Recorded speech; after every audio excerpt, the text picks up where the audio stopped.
మహాదేవుడును మన రక్షకుడు అయిన యేసుక్రీస్తు ప్రభుల వారి అతి శ్రేష్టమైన పరిశుద్ధమైన నామంలో ఉదయకాల మన్నా అనే చక్కని కార్యక్రమాన్ని చూస్తున్న మీ అందరికీ నిండు హృదయంతో వందనాలండి. దేవుని మహాకృప మీ అందరికీ కూడా తోడుగా ఉండునుగాక.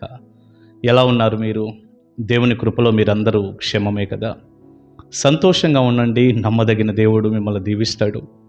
దేవుడు మంచి దేవుడు, తప్పకుండా ఆయన సహాయం చేస్తాడు. ప్రియులారా, పరిశుద్ధ గ్రంథంలో నుంచి ఒక చక్కని మాట మనం ఇలా చూద్దాం. యాకోబు పత్రిక 3వ అధ్యాయం 2వ వచనం. అనేక విషయములలో మనమందరము తప్పిపోవుచున్నాము. ఎవడైనను మాట యందు తప్పని ఎడల అట్టివాడు లోపము లేనివాడై తన సర్వశరీరమును స్వాధీనమందుంచుకొన శక్తి గలవాడగును. అనేక విషయములలో మనమందరమును తప్పిపోవచ్చున్నాము. ప్రియులారా, చూడండి, యాకోబు చెబుతున్నటువంటి ఒక శ్రేష్టమైనటువంటి మాట మీకు గుర్తుంది కదూ? ప్రతిరోజు ఉదయకాలం అన్నా మీరు చూస్తున్నారుగా. గత 5 రోజులుగా శ్రేష్టమైనటువంటి భక్తుల జీవితాలలో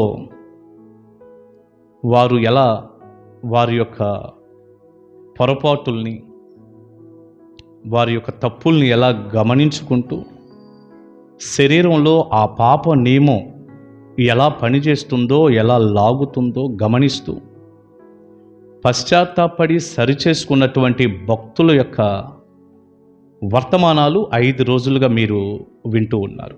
ఒకవేళ అవి మీరు చూడకపోతే, ఈ ప్రసంగమే మీరు మొదటిసారి చూస్తున్నట్లయితే, వింటున్నట్లయితే, తప్పకుండా మీరు 5 రోజులు వెనక్కి తప్పనిసరిగా మీరు ప్రతిరోజు వర్తమానం మీరు వినాలని దైవజనుడిగా నేను ప్రేమతో మీకు మనవి చేస్తున్నాను. ప్రియులారా, ఈ రోజున మనం యాకోబును గురించి ఆలోచిస్తున్నాం. యాకోబు అనబడిన ఈ గొప్ప భక్తుడు ఎవరు? అసలు యాకోబు? బైబిల్ మనం చదువుతుంటే పాత నిబంధనలో యాకోబు అనే పేరు కలిగిన వాళ్ళు మనకు కనపడతారు. కొత్త నిబంధనలో కూడా యాకోబు అనే పేరు ఉన్నటువంటి వ్యక్తులు మనకు కనపడతారు, యేసయ్య శిష్యుల్లో కానీ ఆయా స్థలాల్లో కానీ. ప్రియులారా, ఈ యాకోబు పత్రిక రాసిన ఈ యాకోబు ఎవరయ్యా అంటే యేసు ప్రభువారి తమ్ముడైన యాకోబు. ఇది మీరు గుర్తుపెట్టుకోవాలి. పరిశుద్ధాత్మ ద్వారా కన్యమరియ గర్భాన యేసు ప్రభువారు జన్మించిన తరువాత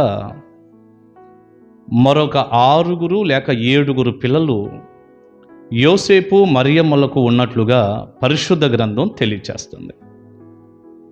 అందులో ఆడపిల్లల పేర్లు మెన్షన్ చేయలేదు, కానీ 4 మగపిల్లల పేర్లు బైబిల్లో మనకి కనపడతాయి. ఆ 4లో యాకోబు అనే పేరు మనకు కనపడుతుంది. ఆ యాకోబే ఈ పత్రికను రాశాడు. పిల్లల, వాస్తవంగా ఈ వ్యక్తి చాలా శ్రేష్టమైన భక్తుడు. 2 మాటలు వివరంగా మీకు చెప్పవలసి వస్తే, యేసు ప్రభువారు శిలువ మరణము పొంది పునరుద్ధానుడు అవ్వక ముందు ఈ యాకోబు అనబడిన ఈ వ్యక్తికి కానీ, వీరి యొక్క సహోదరులు కానీ యేసయ్యను విశ్వసించలేదు. మా అన్నయ్యే కదా, మా సహోదరుడే కదా, అట్లా పోయారు. కానీ ఎప్పుడైతే ఆయన కలువరి శిలువలో రక్తం కార్చి ప్రాణం పెట్టాడో, సమాధి చేయబడ్డాడో, 3వ దినాన పునరుద్ధానుడై యేసయ్య ఎప్పుడైతే తిరిగి లేచాడో, ఇవన్నీ గమనించినప్పుడు మేము అనుకున్నట్లుగా కాదు, ఆయన మహాదేవుడు శరీరధారిగా ఇదిగో నా తల్లి గర్భాన ఆయన జన్మించాడే కానీ మాకులాగా జన్మించిన వాడు కాదు. ఆయన దేవుడై ఉన్నాడు, చనిపోయి తిరిగి లేచాడు. ఆయన దేవుడు, సర్వశక్తిగల దేవుడు. ఇది గమనించినటువంటి యాకోబు తన జీవితంలో ప్రభువుకి చోటిచ్చి మారు మనసు పొంది, రక్షణ పొంది, బలంగా దేవుని కొరకు నిలబడి బలమైన సేవ చేశాడు. ప్రియులారా, యాకోబు అనబడిన ఈ వ్యక్తి అండి గొప్ప ప్రార్థనాపరుడు. నాకు తెలిసిన 4 మాటలు చెప్తున్నాను, బోలెడు సంగతులు ఉంటాయి. గొప్ప ప్రార్థనాపరుడు. ఈ యాకోబుని ఒంటె మోకాళ్ళ యాకోబు అని పిలుస్తారు. మళ్ళీ చెప్పనా, ఈ యాకోబుని ఒంటె మోకాళ్ళ యాకోబు అని పిలుస్తారు. ఎందుకంటే ఆయన మోకాళ్ళ మీదే ఉంటాడు. ఎప్పుడు ప్రార్థన ప్రార్థన ప్రార్థన ప్రార్థన. మోకాళ్ళ మీద అంత ప్రార్థన చేస్తాడు. ఆ మోకాళ్ళన్నీ కూడా ఒంటె మోకాళ్ళలాగా అయిపోయినాయి అంట. ఇప్పుడు ఒంటె కూర్చోవాలి అన్నా నిలబడాలి అన్నా మోకాళ్ళ మీదే కదా. అందుచేత ఒంటె మోకాళ్ళు నల్లగా అట్టలు కట్టి మందమికిపోతే చూడండి, అట్లా ఆ రీతిగా మోకాళ్ళ మీద ఉండి ఉండి ఈ దైవజనుడి మోకాళ్ళటండి నల్లగా అట్టలు కట్టి ఆ తోలు వ్రేలాడుతూ ఉండేదట. అంటే అంత వాతావరణం ఆ మోకాళ్ళలో కనపడేది. అంత గొప్ప ప్రార్థనాపరుడు, కన్నీటి ప్రార్థనాపరుడు. ప్రియులారా, సామాన్యుడు కాడు, గొప్ప దైవజనుడు. ఈ సేవకుడు యేసు ప్రభువారి తమ్ముడైన ఈ యాకోబు పత్రిక రాస్తూ 3వ అధ్యాయం 2వ వచనంలో అంటున్నాడు, అనేక విషయములలో మనమందరమును తప్పిపోవుచున్నాము. అనేక విషయములలో మనమందరము తప్పిపోతున్నాం. నా సహోదరులారా, బోధకులమైన మనము మరి కఠినమైన తీర్పు పొందుదామని తెలుసుకొని మీలో అనేకులు బోధకులు కాకుండుడి. 1వ వచనంలో అన్నాడు. 2వ వచనంలో అంటాడు, అనేక విషయములలో మనం అందరము తప్పిపోతున్నాం. అయితే ఆయన కూడా తప్పిపోతున్నాడా? ఆయన కూడా తప్పిపోతున్నాడా? మనమందరము అంటాడేంటి? అనేక విషయాల్లో మీరందరూ తప్పిపోతున్నారు అని కదా అనాలి. మీరిట్లా వారట్లా వీరిట్లా అని కదా అనాలి. అదేనండి మనం చేసే పని, అదే కదా యాకోబు చేయాలి అంటున్నాను. మనం ఉదయం లేచిన దగ్గర నుంచి రాత్రి పడుకునేదాకా వారట్లా వీరిట్లా, వీళ్ళు మంచోళ్ళు కాదు, వాళ్ళు మంచోళ్ళు కాదు, ఆ సేవకుడు అస్సలు మంచోడు కాదు, ఎన్ని వేల మంది ఆత్మలన్నా ప్రభువు దగ్గరికి తీసుకురానివ్వండి ప్రయాసపడి, అసలు ఆయన మంచోడు కాదు, అసలు ఆ పరిచర్య మంచిది కాదు, ఏమండి ఆ సేవకురాలు మంచిది కాదు, ఈ సేవకురాలు మంచిది కాదు. నేను రోజు చెప్పే మాటలేవి. ఆ సంఘం మంచిది కాదు, ఈ సంఘం మంచిది కాదు, ఆ వ్యక్తి ఈ లోపం ఉంది, ఈ వ్యక్తులు ఈ లోపం ఉంది, ఆ వ్యక్తులు ఆ లోపం ఉంది. ఇదే మనం చేసేది, ఇదే కదా. అందరని నేను అనలేండి, చాలామంది ఇదేగా చేసేది.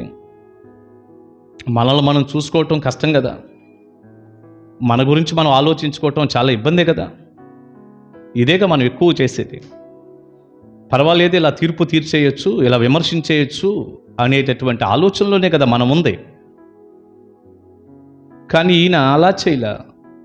నేను యేసు ప్రభు వారి తమ్ముణ్ణి, అసలు ఆయన పుట్టిందే నా తల్లి గర్భాన, 33.5 సంవత్సరాలు మా ఇంట్లోనే పెరిగాడు, దాదాపు 30 సంవత్సరాల వరకు మా ఇంట్లోనే ఉన్నాడు. మేము కలిసి పెరిగాం, కలిసి అన్నం తిన్నాం, కలిసి తిరిగాం. నేను ఇంత ప్రార్థనా పరుణ్ణి, నా మోకాళ్ళు చూడండి ఎలాగున్నాయో, ఒంటె కాళ్ళలాగా నల్లబడిపోయి ఆ తోలంతా అట్టలు గట్టిపోయి చూడండి ఎట్లా ఉందో. నేను సామాన్యుణ్ణా? మీరందరూ తప్పిపోతున్నారు, నేను తప్పిపోను. నేను అనన్య సామాన్యుణ్ణి, మీరు సామాన్యులు. ఇది కదా యాకోబు అనాలి. అట్లా అందుకే వాళ్ళు భక్తులు అయ్యారు. భక్తులు కాదు, శ్రేష్ఠ భక్తులు అయ్యారు. వాళ్ళు శ్రేష్టమైన భక్తులు ఎందుకు అయ్యారంటే, వాళ్ళు ఇలా అనలా, మనమందరము అనేక విషయాల్లో తప్పిపోతున్నాం. ఎవడైనా మాట యందు తప్పని ఎడల అట్టివాడు లోపము లేనివాడై తన సర్వ శరీరమును స్వాధీనమందుంచుకొన శక్తిగలవాడగును అన్నాడు. కళ్ళెము పెట్టుకొని, నోటికి కళ్ళెం పెట్టుకొని శక్తిగలవాడవుతాడు, లోపము లేనివాడిగా ఉంటాడు. ఎవడైనను మాట యందు తప్పని ఎడల అట్టివాడు లోపము లేనివాడై తన సర్వ శరీరమును స్వాధీనమందు, అంటే శరీరానికి కళ్ళెం వేసుకొని అదుపులో ఉంచుకోగలిగినటువంటి శక్తి గలవాడై ఉంటాడు అన్నాడు. మనందరం మాటలో తప్పిపోతున్నాం అన్నాడు. తప్పిపోతున్నాం అన్న దగ్గర ఫుడ్ నోట్లోనండి 2 అనే అంకేశారు కదా, తొట్టిల్లుచున్నాం అన్నాడు. తొట్టిల్లుతున్నాం మనం అనేక విషయాల్లో, జాగ్రత్తగా ఉండండి. అని ఇక ఆ నోటి మాటల మీద నాలుక మీద రాసుకుంటూ వచ్చాడు ఈ విషయాలన్నీ. ప్రియులారా, యాకోబు అంతటి భక్తుడే, ఇంత శ్రేష్ఠ భక్తుడే నేను తొట్టిల్లుతున్నాను. కొన్నిసార్లు నేను మాట్లాడకూడదు అనుకుంటూనే మాట్లాడుతున్నాను. ఎంత జాగ్రత్తగా ఉండాలన్న ఒక మాట జారుతున్నాను. లోపం కనపడుతుంది. మనందరం అనేక విషయాల్లో తొట్టిల్లుతున్నాం. కాస్త జాగ్రత్తగా ఉండాలి. మనకి కఠినమైన తీర్పు ఉంది. మనం నోటి మాటలు ఎంత జాగ్రత్తగా ఉంచుకోవాలి. శరీరానికి నోటికి కళ్ళెం పెట్టుకోవాలి. మనం ఆ శక్తి మనకి కావాలి. మాటలు కూడా తప్పకూడదు. జాగ్రత్తగా ఉండాలి. మాట ఇంత గొప్ప ప్రమాదం, నాలుక ఇంత గొప్ప ప్రమాదం అని 3వ అధ్యాయం దాదాపుగా అంతా రాసుకుంటూ వచ్చాడు కదా. అంత శ్రేష్టమైనటువంటి భక్తుడే నేను కూడా తప్పిపోతున్నాను అనగలిగినప్పుడు, అలా చూసుకోగలిగినప్పుడు మనం ఎంత చూసుకోవాలి.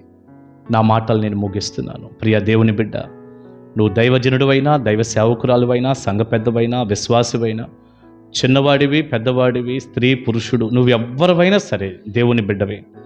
మనం తప్పిపోతున్నాం. తప్పిపోయే అవకాశం ఉంది. కనుక జాగ్రత్తగా ఉండాలి. సరి చేసుకోవాలి. మనల్ని మనం చూసుకుందాం. నేను మరలా తిరిగి ఒక్క వచనాన్ని మాత్రం నా ప్రసంగంలో గుర్తు చేస్తూనే ఉన్నాను. అదేంటో చెప్పనా?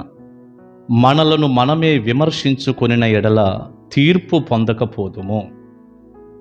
ప్రారంభంలో గత 5 రోజులుగా గొప్ప భక్తులు ఎలా పశ్చాత్తాపడ్డారో, ఎలా సరిచేసుకున్నారో, ఎలా చూసుకున్నారో వారిని వారు చెప్పుకుంటూ వచ్చాంగా. ఈ 6వ వ్యక్తిని కూడా మనం చూస్తున్నాం, యాకోబు అనే గొప్ప దైవజనుణ్ణి. వీరందరి జీవితాల్లో కూడా వారిని వారు విమర్శించుకున్నారు. అందుకే రేపటి దినాన తీర్పు పొందనక్కర్లేదు.